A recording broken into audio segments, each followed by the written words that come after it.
Bien, querido Javerín, querido Bejaverot, eh, gracias al Supremo, al Altísimo, gracias a Él por su infinita bondad, por el regalo de la vida, por permitirnos realmente eh, recibir del cielo todo lo bueno, todo lo que la presencia divina emana sobre nosotros, sobre su creación, sobre toda su creación. Esta semana, queridos amigos, estamos estudiando una nueva porción y es la parashá que lleva por nombre Rey. Es la porción que estamos estudiando esta semana. Ah, la primera aliyá que compone esta parashá marca y nos habla de un momento decisivo, precisamente en las palabras del gran líder del pueblo, que es Moshe, en ese discurso que él imparte al pueblo. Esta ya marca un momento decisivo en esas palabras.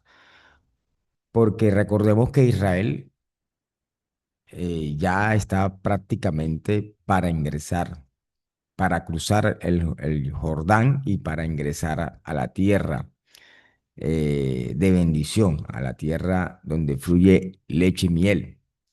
Pero recordemos que es una tierra donde coexistían múltiples culturas y también hay una afluencia de creencias o de religiones. Hay una afluencia de sistemas de culto en esta tierra. Y precisamente eh, se le entrega al pueblo de Israel una serie de instrucciones, una serie de misbot, una serie de mandamientos, ¿verdad? Y en esta acepción, precisamente en esta parashá, no son simplemente normas rituales lo que se les va a entregar, sino que eh, constituye estos mandamientos, estos 55 misbot aproximadamente que encontramos en esta parashá rey. Estos mandamientos constituyen un programa para preservar la identidad del pueblo, para preservar la identidad social y política del pueblo de Israel. Por lo que debemos primeramente entender que la palabra re o el nombre de esta parashá que es re significa mira o también se le puede traducir como observar, observa, mira u observa. Pero cuando oímos la palabra mira o la palabra observa, no se refiere únicamente, queridos Javerín, no se refiere únicamente a lo físico, o sea, al acto físico de mirar, de observar algo, de quedarse viendo algo. No se refiere a eso. Cuando se utiliza la palabra re, mira u observa, está haciendo alusión a el discernimiento, a un discernimiento moral. Por lo tanto, podemos decir que de acuerdo al pensamiento hebreo, ver hace alusión a una comprensión, a comprender, a evaluar. Y por supuesto, después de comprender, después de evaluar, entonces se debe actuar conforme a la voluntad del santo y bendito sea. Eh, a finales de la edad de bronce y al inicio de la edad de hierro, Canaán, la tierra de Canaán, estaba llena de santuarios locales, de lugares de culto que eran llamados Bamot, eran los lugares altos, Bamot. Y ahí en esos sitios se rendía culto precisamente eh, al dios Baal, a Sera, a él, al dios él, y a otro número de divinidades que se les adoraba allá en Canaán, los cananeos, los cananitas. Se hace también llamativo entender que en cada ciudad que componía a Canaán, cada ciudad poseía su propio santuario. O sea, cada ciudad en Canaán tenía su propio lugar de culto, su propio lugar alto, su propio santuario. Y los cultos cananitas, los cultos de los cananeos, incluían, en la mayoría de veces, incluían una prostitución ritual. También habían ritos de fertilidad, habían sacrificios infantiles en algunos contextos. También encontramos prácticas mágicas y prácticas adivinatorias. Todo eso hacía parte de la expresión de creencias, la expresión cultural de la gente, del pueblo de Canaán. Entonces, al entrar a la tierra de Canaán, porque recordemos que ya Israel va a ingresar a la tierra de Canaán, entonces al entrar a la tierra de Canaán, el pueblo de Israel, el pueblo hebreo, va a enfrentar un riesgo, va a estar frente a un riesgo de absorber ese tipo de prácticas. Y es por esa la razón, entonces, queridos Javerín, queridos hermanos, amigos, que los mandamientos que el Eterno les da, y precisamente los mandamientos que están conectados con la primera aliyá, con esta aliyá, buscan es blindar, buscan custodiar, buscan rodear o resguardar, proteger la fidelidad del pueblo al Dios de Israel, hacia el Dios de Israel. Eso es lo que busca los mandamientos, las misbot de la Torah.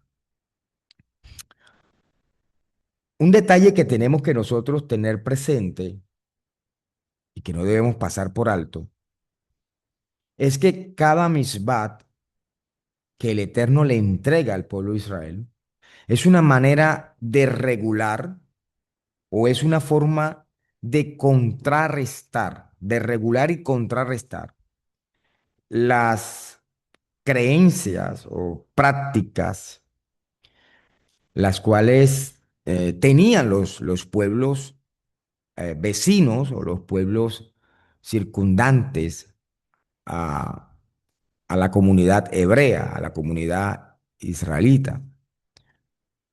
Por lo tanto, la Torá se convierte en un cerco, es un cerco, la Torá es un cerco que separa un lado del otro. Recordemos que el patriarca Abraham es llamado Ibrí en la Torá. Es el primer hebreo, Ibrí.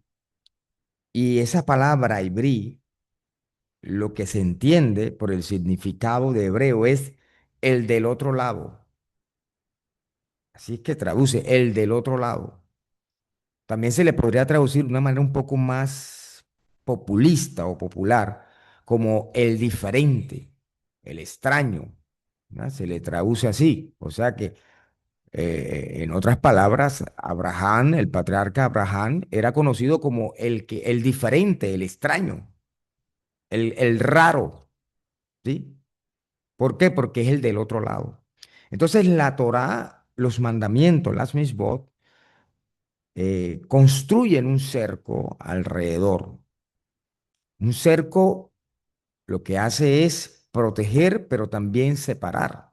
Eso es lo que hace el cerco, proteger, delimitar, marcar un perímetro. Y esto es lo que ahora el Eterno está a través de Moshe haciendo con el pueblo de Israel que va a ingresar a la tierra de Canaán, es colocar un cerco delimitante para que el pueblo conserve su identidad, para que el pueblo de Israel conserve su esencia. Miren eso. O sea que lo importante es la conservación, la preservación de la esencia, la sustancia del ser, de la persona. Eso es lo que nos está revelando o manifestando eh, la construcción o la generación de estas, la proporción de estos mandamientos, que es la conservación o la preservación de la esencia del hombre, en este caso, del pueblo de Israel.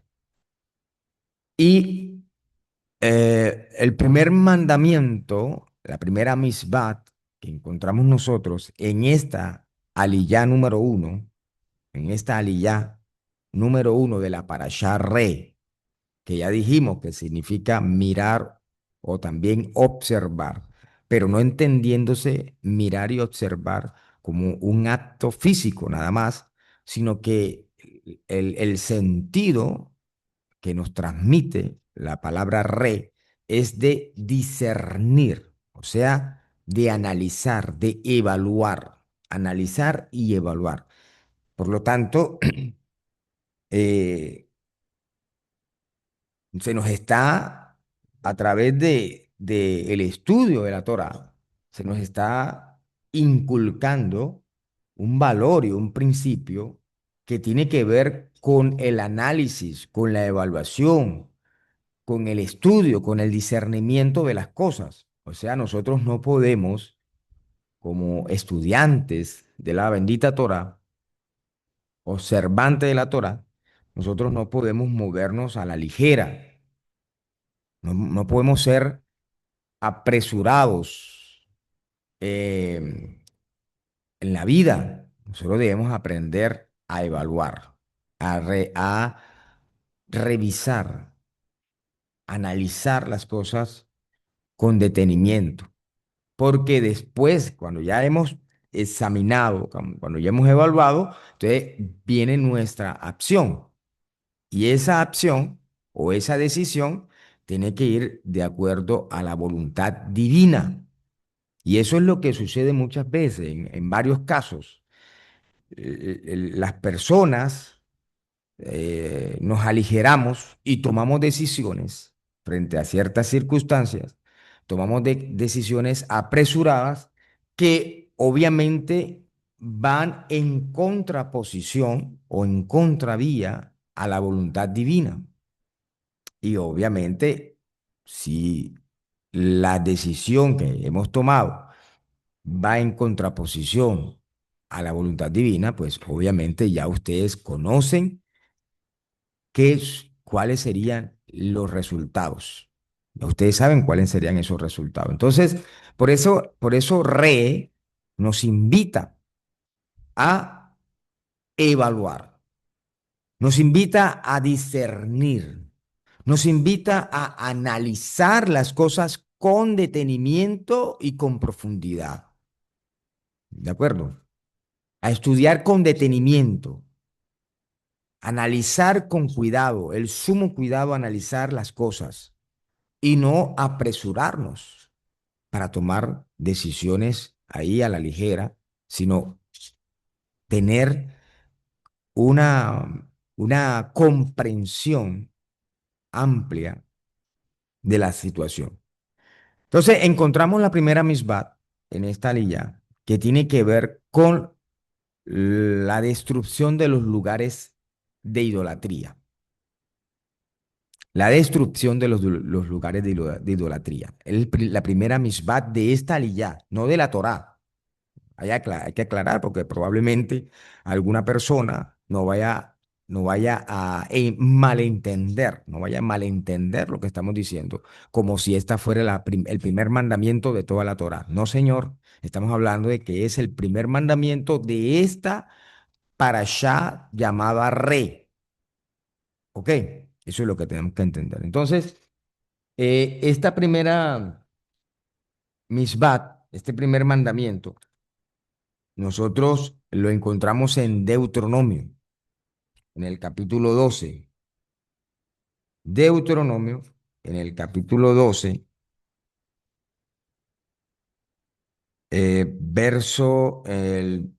específicamente verso del 2 al 3. Vamos a mirar un momento, por favor. Deuteronomio 12,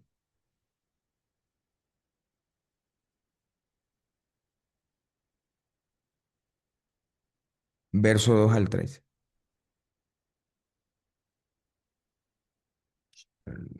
Capítulo 12, verso 2. Dice el verso 2: derriben por completo en todo lugar los ídolos donde las naciones que están por expulsar hicieron idolatría, ¿sí? En los altos montes, en las colinas y bajo los árboles frondosos, hagan trizas sus altares, hagan pedazos los monumentos y quemen a fuego sus árboles Ashera.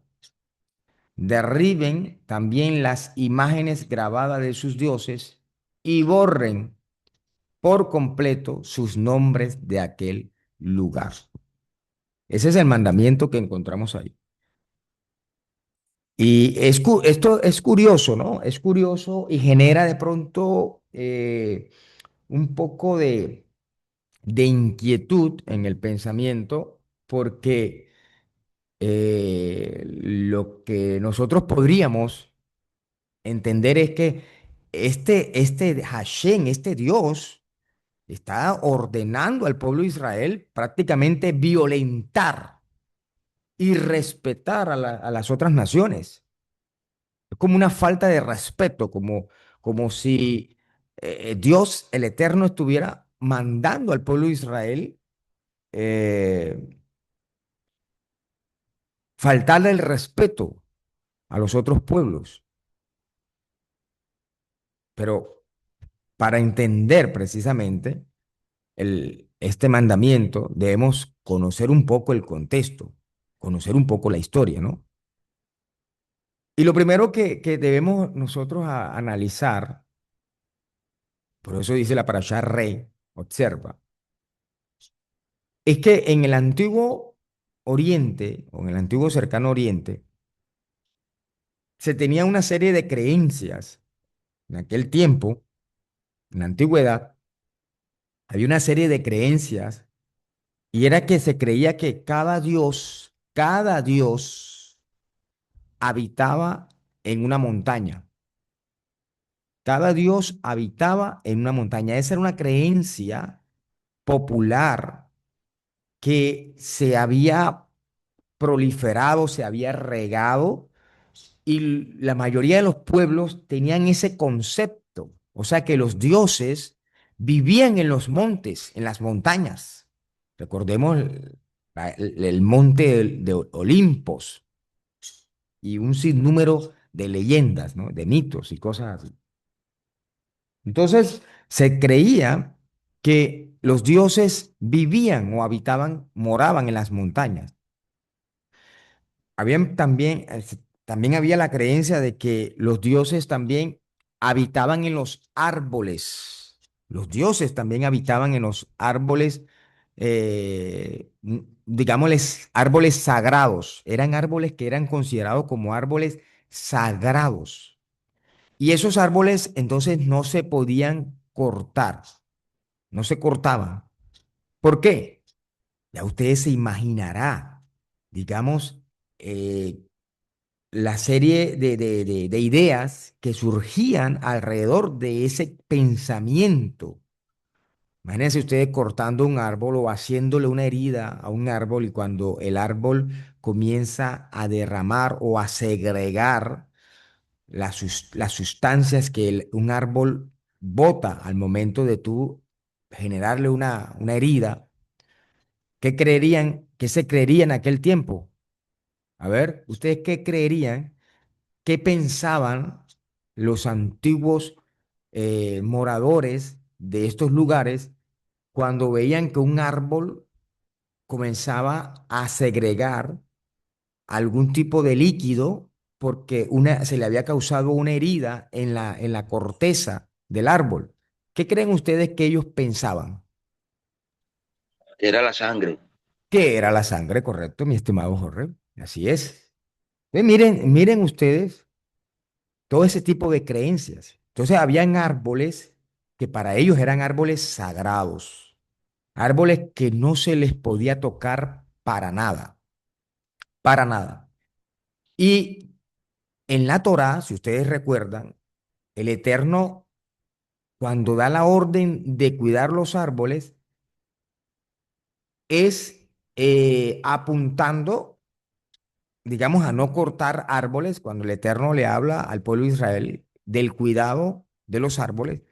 Él dice, no corten los árboles frutales, pero ojo, cuál es la visión que le está dando el Eterno al pueblo de Israel? No porque lo esté asociando con divinidades o con dioses o con la fuerza de los dioses, sino que le está diciendo, no corten los árboles frutales porque ellos son los que les proporcionan a ustedes el alimento. Entonces ustedes pueden cortar los árboles que no generan frutos para beneficiarse de ellos de la leña que puede generar un árbol. Pero los árboles frutales no los corten porque ustedes se alimentarían de ellos. Entonces, miren hacia dónde apunta la, la visión planteada en la Torá. Mientras que los pueblos antiguos vecinos a Israel tenían otro tipo de visión, de creencias, ¿de acuerdo? Y también, como les decía en el comentario en la parasha pasada, hablábamos que también las imágenes eran consideradas casas, residencias de los dioses.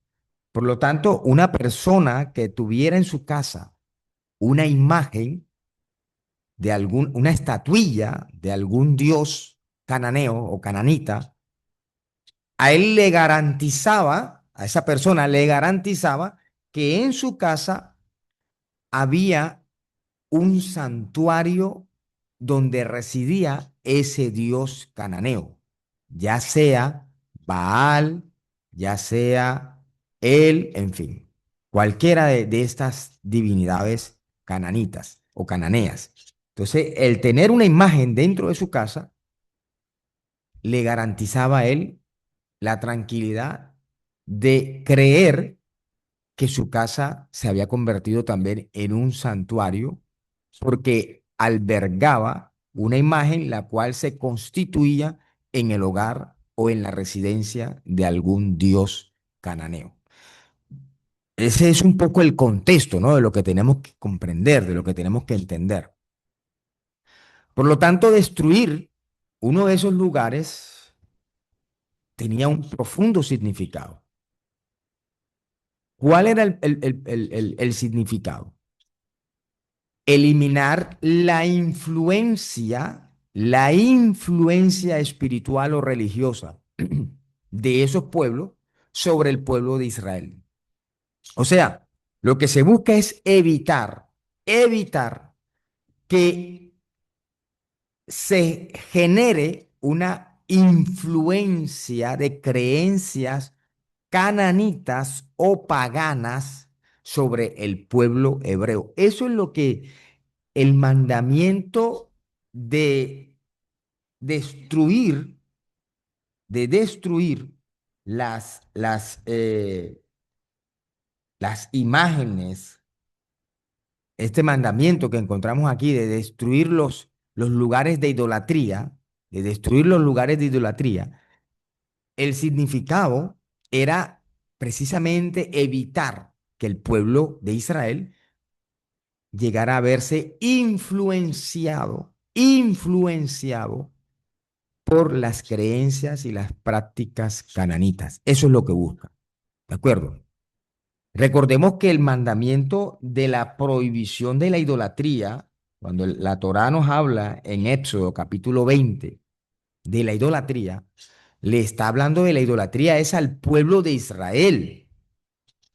O sea, la prohibición de la idolatría es para el pueblo de Israel. Esto tenemos que entenderlo porque precisamente tergiversación de estos conceptos o de estas ideas es lo que ha generado que se haya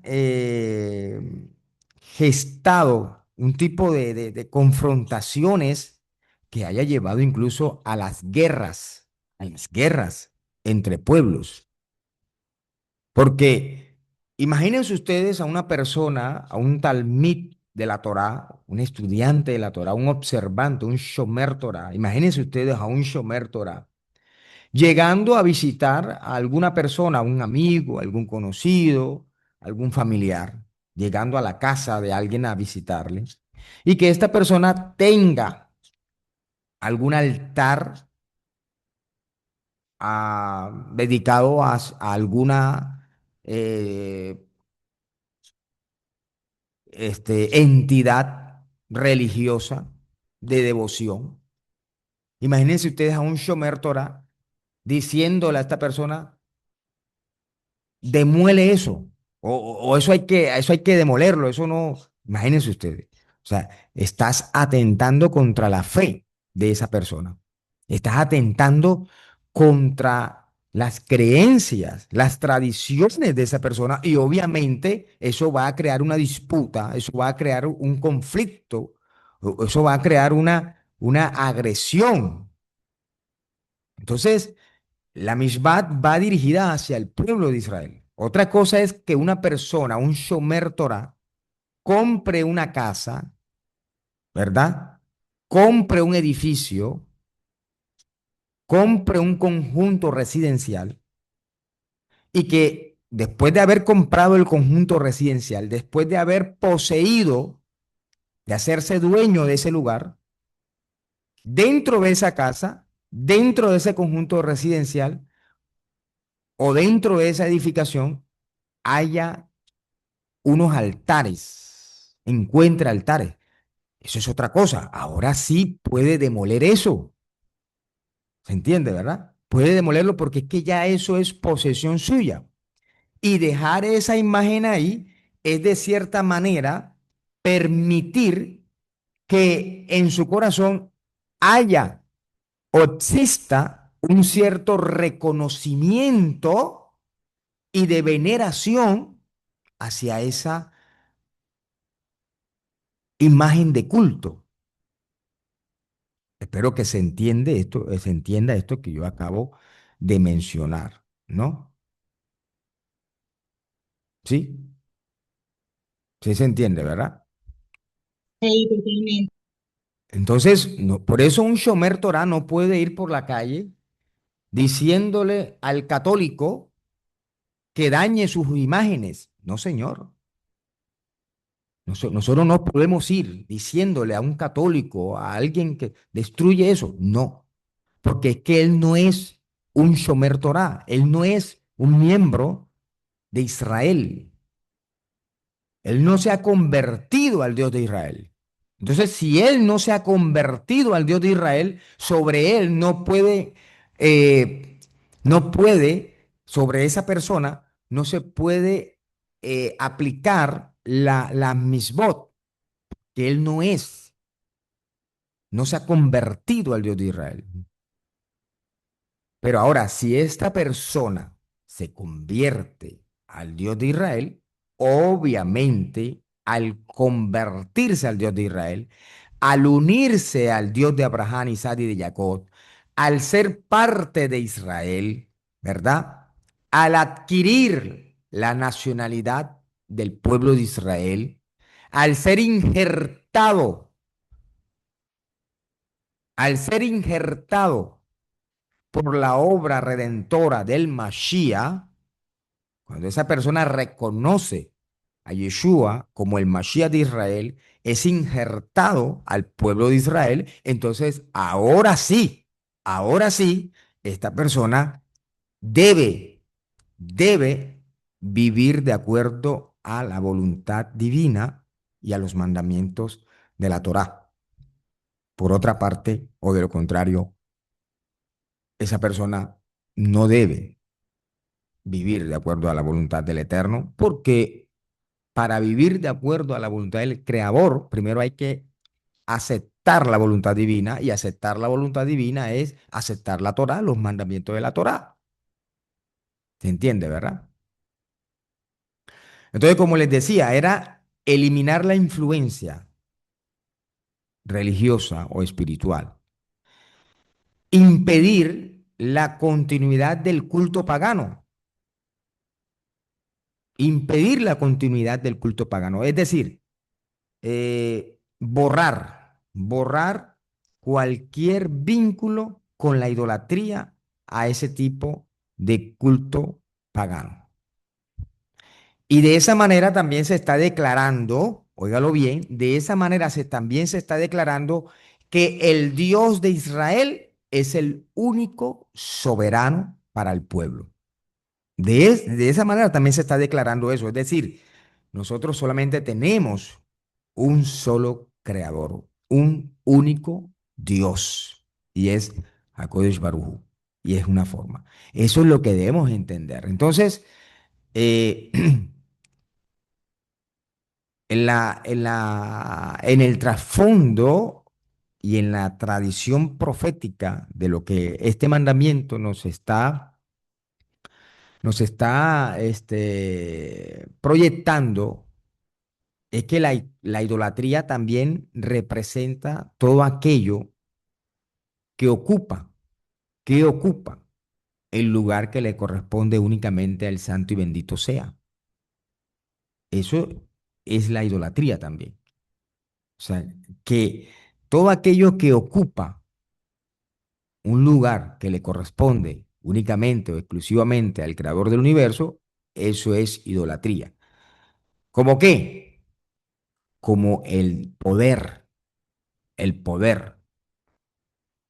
Cuando una persona eh, ansía el poder, anhela el poder, lo desea profundamente. Por eso es que el deseo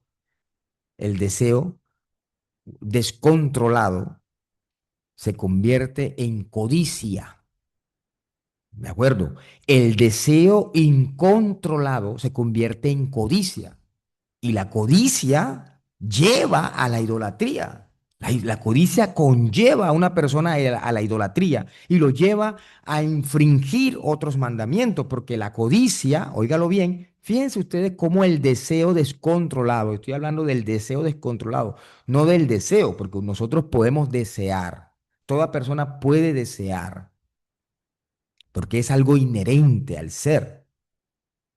¿Qué es lo indebido o lo incorrecto? Desear de manera descontrolada. Porque cuando se desea de manera descontrolada, entonces entramos a lo que es la codicia. Y la Torá prohíbe la codicia. La Torá prohíbe la codicia, ya lo hemos comentado en otras oportunidades. La Torá prohíbe la codicia. ¿Por qué? Porque la codicia lleva a quebrantar otros misbot, otros mandamientos de la Torá. ¿Cómo cuál? Cuando una persona codicia, la codicia lo va a llevar a el asesinato. La codicia lo lleva al asesinato, al asesinar, lo lleva a la codicia. Pero también la codicia lo lleva a la idolatría. También lo lleva a la idolatría. ¿Por qué? Porque esta persona que, que es codiciosa en su corazón tiene algo que ocupa o que le corresponde, un lugar que ocupa o que le corresponde exclusivamente al Creador, porque está codiciando el poder, codicia el poder, sobre todo en estos días, la política, el poder político, una de las cosas más codiciadas, ¿verdad? En una empresa, cuando alguien está codiciando ocupar un cargo alto en la empresa, está codiciando, no deseando, porque tú puedes desear, pero la codicia no, porque es que la codicia hace que la persona actúe hasta incluso deslealmente con tal de llegar a ese poder, con tal de llegar a ese cargo. La codicia hace que la persona actúe deslealmente, se descontrole, se desboque y muestre incluso unos rasgos demoníacos, rasgos diabólicos, rasgos de animal, de un ser irracional, porque va actuando de manera desproporcional frente a cualquier situación para poder llegar al poder o a ocupar ese cargo. Entonces, fíjense cómo la codicia conduce a la idolatría. Entonces, el poder, cuando una persona quiere tanto el poder, desea el poder descontroladamente, entonces está rayando en la idolatría. Lo mismo ocurre con el dinero. Cuando una persona codicia el dinero, la plata, y ve plata por todos lados y todo lo que hace lo hace por plata. Todo lo que hace lo hace por dinero. Eso también es malo, porque eso se vuelve idolatría. Idolatría. Y cualquier otro tipo de lealtad absoluta, eso se convierte en idolatría. Y eso es lo que precisamente la Torá a través de esta misbat, está tratando eh, de evitar, está tratando de evitar dentro del pueblo. Baruch Hashem. ¿Qué hora tenemos? Yo creo que no puedo avanzar más, me gustaría seguir adelante con todo esto, ¿no? Eh, bueno, la destrucción de los altares, la destrucción de las imágenes. Ya decíamos que los altares representaban también la preservación visible de las divinidades. Entonces, dejar una imagen allí en pie era precisamente eh, darle una, un cierto valor a esa divinidad, ¿cierto? Un cierto valor a esa divinidad. Este,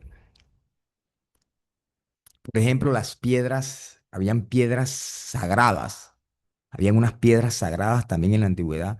Entonces, todas esas piedras y los postes que eran dedicados, porque eran postes que tallaban eh, postes tallados con las imágenes de acera. Entonces también esos postes tenían que ser derribados, no podían dejar esos postes en pie, porque eran el símbolo o representaban la fertilidad de ese Dios, de esa divinidad. Entonces tenían que eliminar precisamente esos objetos que evitaban el sincretismo religioso. ¿Ok? Evitaban el sincretismo religioso. Entonces, queridos hermanos, esto es parte de lo que el mandamiento eh, aborda, de lo que el mandamiento está expresando. Esto es parte de lo que el mandamiento expresa. No solamente entender la idolatría como postrarse delante de una imagen y venerarle o darle un cierto ritual religioso. La gente a veces asocia nada más la idolatría con eso, pero no es así. Bueno, otro mandamiento es que el nombre del Creador. En el capítulo 12, verso 4, vamos a mirar, en capítulo 12, en el verso 4, dice, a Hashem, Elohim de ustedes, no deben, a Hashem, Elohim de ustedes, no deben adorarlo de esa manera. Mire lo que está diciendo, no deben adorarlo de esa manera. O sea, de ofrendarle en cualquier lugar, en cualquier sitio. Solo podrán adorarlo en el lugar que Hashem, el Elohim de ustedes, elija de entre todas las tribus para establecer allí su nombre. Es allí donde deberán ir ustedes buscando su presencia, buscando su presencia. O sea, fíjense que el Eterno lo que está haciendo aquí es regular, regular la adoración y la exaltación hacia Él. ¿Por qué? Porque en Canaán habían altares por todos los lugares dedicados a todos los dioses. Y Él dice, no, no va a ser así. Tiene que ser un solo lugar donde ustedes van a ir, donde ustedes van a estar, donde ustedes van a congregarse. Es un solo sitio. ¿De acuerdo? Es un solo lugar. Entonces ustedes no lo adorarán así, no adorarán así, de esa forma. Está regulando, ¿de acuerdo? La práctica del pueblo hebreo. O sea, después de destruir los templos, los altares paganos, esos lugares altos de idolatría, entonces la Torá ahora instruye al pueblo o añade que no haréis así con el nombre de Hashem, con el nombre de Jacob Barujú, ¿verdad? Yuhei Bajei, no, no se puede hacer así. O sea, que el nombre de Dios, el nombre de Hashem, no puede ser tratado como un objeto común, ¿de acuerdo? El nombre de Hashem no puede ser tratado como un objeto común, como algo eh, simple, como sin reverencia, no. Y de ahí, por eso, mis queridos Javerí, mis queridos hermanos, queridos amigos, por eso de ahí se desarrolla en la tradición hebrea, en la tradición judía, de acuerdo por este verso o este versículo, eh, se, se genera en la tradición una costumbre o una práctica, y es de que cualquier texto, cualquier libro que contenga el nombre divino no se puede arrojar o tirar a la basura. Cualquier texto, cualquier literatura, cualquier libro que tenga el nombre sagrado, el nombre divino, no puede ser tratado sin reverencia y no se puede tirar a la basura como si nada. No, debe cuidarse, se debe cuidar. A tal punto que en la costumbre, en la tradición, si una persona quiere deshacerse de un libro, lo que tiene que hacer es sepultarlo. O sea, eh, cava en el suelo, en la tierra, cava, hace un hueco y mete el libro ahí y luego lo tapa. Pero no lo puede arrojar a la basura si el libro contiene el nombre del Eterno, ¿sí? Otra práctica es que no puedes coger el libro que tenga el nombre sagrado, llámese un sidur, ¿verdad? Llámese un sidur, llámese una Tanaj, una Biblia, o cualquier libro escrito por algún jajam, por algún rabino, por algún moré, que haya escrito un libro, que haya producido un libro y que tenga el nombre sagrado, ese libro no se puede tratar de manera irreverente. No por el libro o por la persona que lo haya escrito, sino por en la santidad del nombre que está allí en el libro, que es el nombre de Hashem. Y oiga esto, la persona no puede coger la Biblia de posadera de sus partes de atrás, ¿ya? No puede coger la Biblia como un sillón para posarse, para sentarse encima de la Biblia. Eso no se puede. Eso es una irreverencia. Eso es una falta de respeto. Coger la Biblia para sentarse encima de la Biblia. Eso es una falta de respeto. ¿Sí?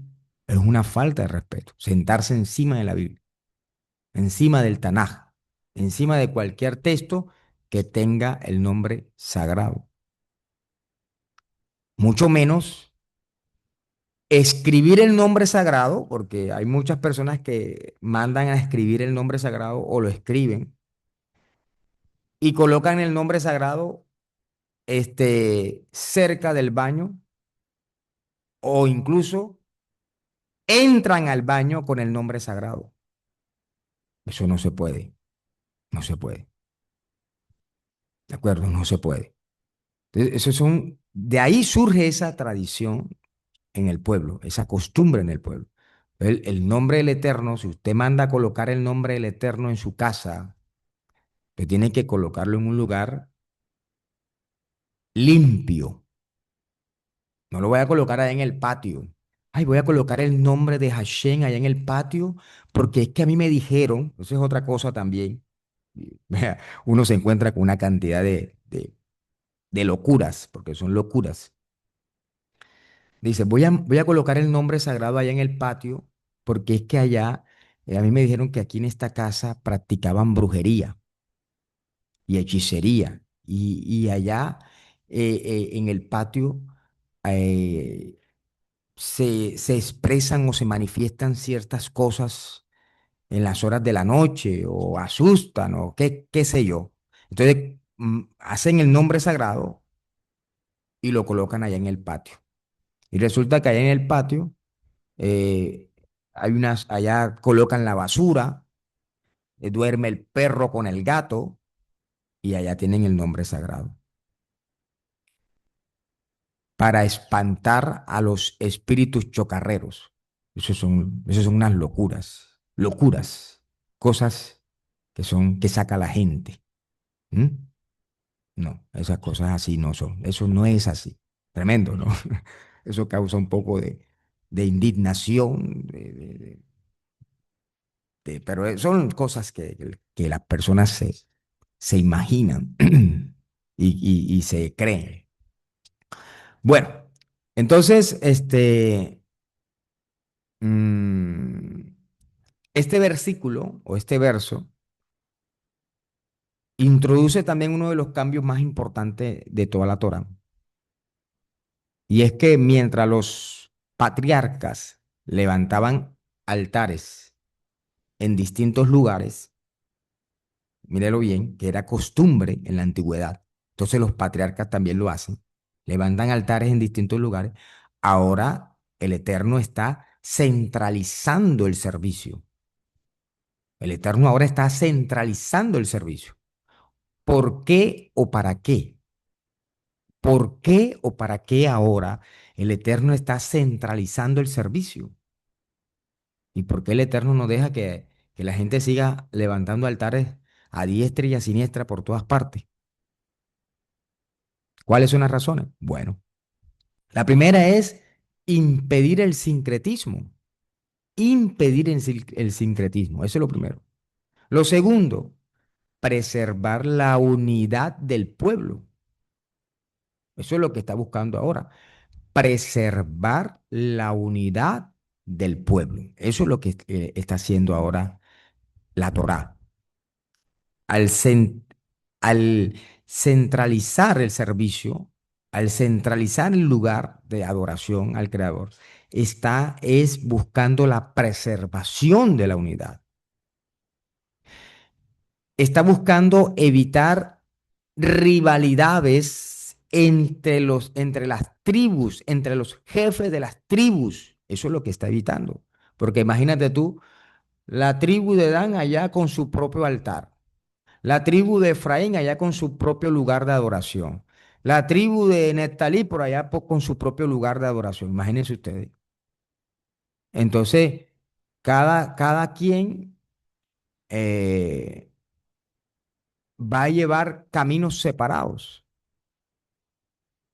y va a haber rivalidad, confrontaciones, confrontaciones entre ellos. Entonces está buscando evitar precisamente eso al centralizar el servicio y la adoración al Creador.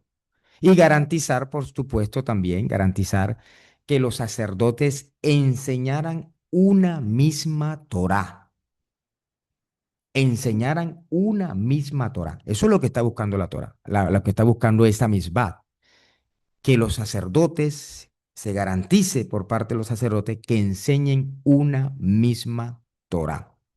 ¿Mm? Eso es, mis queridos hermanos. Un lugar donde la gente, donde el pueblo tenga que ir a presentar sus ofrendas en ese lugar donde las personas van a presentar su ofrenda. Es un lugar que, que al ir allá a ese lugar a presentar sus ofrendas, eso fortalecía la comunión nacional porque interactuaban.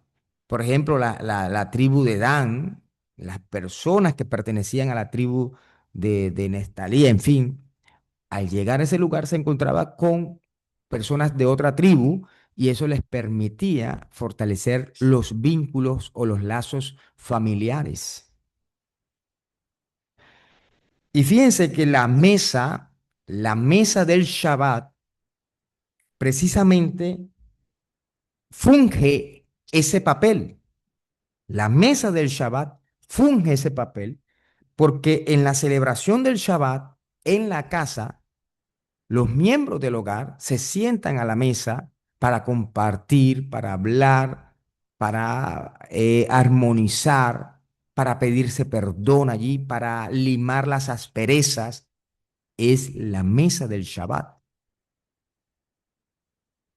La mesa del Shabbat sirve como ese epicentro, como ese lugar de encuentro familiar, ese lugar de encuentro familiar. La Cajal también sirve como ese lugar de encuentro familiar. Y aparte de que 3 veces al año, 3 veces al año, todo el pueblo de Israel, recordarán ustedes, tenía que peregrinar, tenía que hacer un peregrinaje, un viaje para poder llegar a celebrar las fiestas, eh, las 3 fiestas de la peregrinación, como cuáles son. Pesa, ¿se acuerdan esa celebración? Pesa, Shavuot, ¿verdad? También, y Sukkot. Pesa, Shavuot y Sukkot, 3 fiestas de peregrinaje. O sea, eso es lo que permitía que el pueblo en cualquier rincón del mundo donde ellos estuvieran, tenían que llegar a concentrarse y eso fortalecía la comunión nacional. Y de esa manera, obviamente, surgió un fuerte sentido de identidad colectiva, un fuerte sentido de identidad colectiva, a tal punto que por esa razón, por hoy, la fe, la emuná en Hashem, la emuná hebrea, la emuná judía, la Torá, todavía se preserva, precisamente por ese fortalecimiento de la identidad colectiva del pueblo. Baruch Hashem, bendito sea el Creador del universo.